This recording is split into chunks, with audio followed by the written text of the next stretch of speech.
No, yeah. Hi, it's Alexis Hopkins again in one of my infamous interviews, and Yes. this is Alondra. Rodarte. I can't say that. Yeah. Alondra has been one of my students this semester in my Intro to Speaking class, Intro to Public Speaking, and she's agreed to speak with me about what it was like to be an AVID student, and we've just been sitting here chatting, and I've already learned a bunch that I didn't know. So why don't you just recap how you got involved with AVID and where? All right. Well, in middle school, I was introduced to it in middle school. I went to John Marshall Middle School. And basically in the 6th grade, you're introduced to it. Like they bring like high school people, like high school students. They bring them and then they sit them down and they're just like, okay, well, this is how AVID helped me. This is what we do. And this is for every class, every student hears Yes, for every student. Yes, every student hears it. And then you have the option to take it in 7th grade, like for just like part of the semester. And then in 8th grade is when you actually decide like, oh, I actually do want this as a class. Like could be a class. And this is when you write the essay? Yeah, you write an essay and you get elected. Like because you said there's a waiting list. Yeah, there's in high school there's a waiting list. To be an AVID. Because there's more students that want to be more involved in AVID in high school. Yeah. In your 8th grade year, you write an essay about how it could help you, why you want it, and why you should be picked as like the top picks. And then later on, you have like a small interview. You interview like maybe one person from the AVID board in that high school, and then an instructor, another teacher.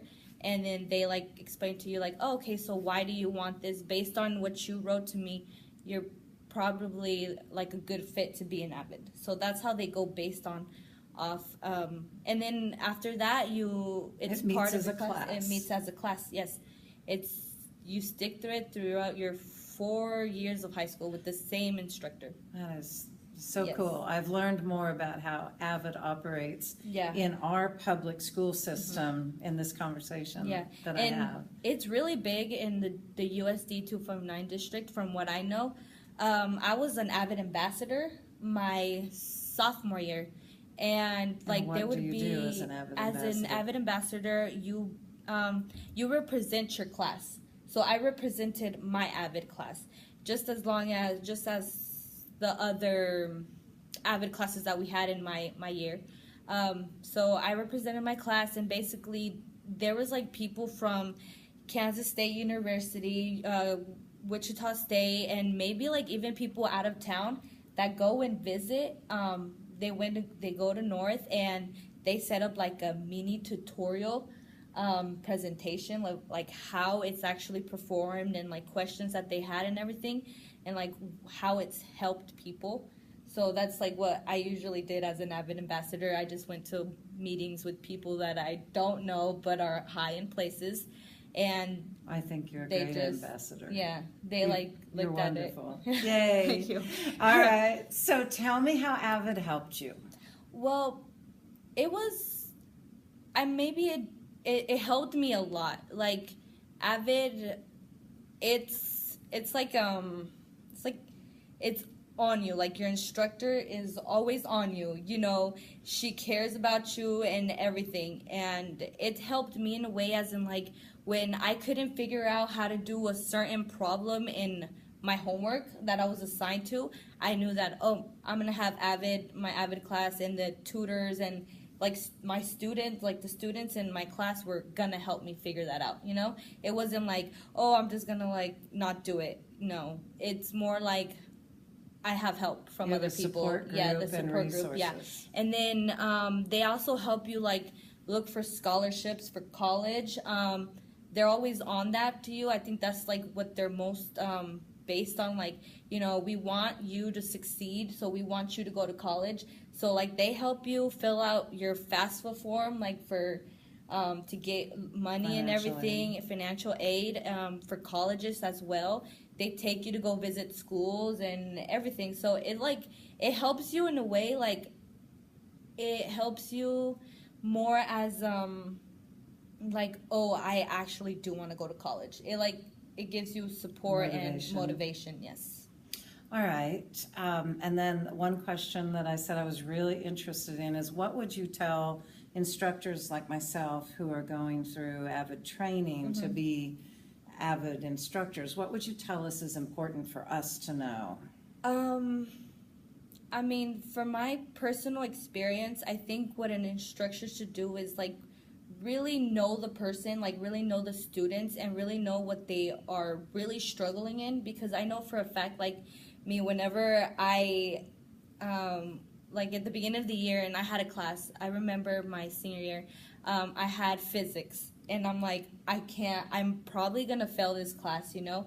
And then I even talked to my instructor. I'm like, my AVID teacher, she's like, I'm like, I want to like change this class. I want to drop it because I know I'm not going to do it. And she's like, no, we're going to get you all the help you need in order for you to pass this class. She's like, you're not going to drop it. You're not going to get another class. You're going to stick through it.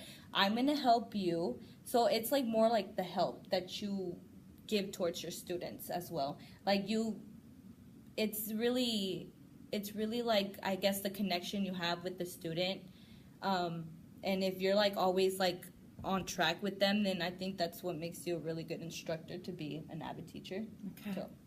And what would you tell a student who is wondering whether AVID would be helpful for them? I think you've probably answered this, but is there something else you'd like to say about AVID and how it can help?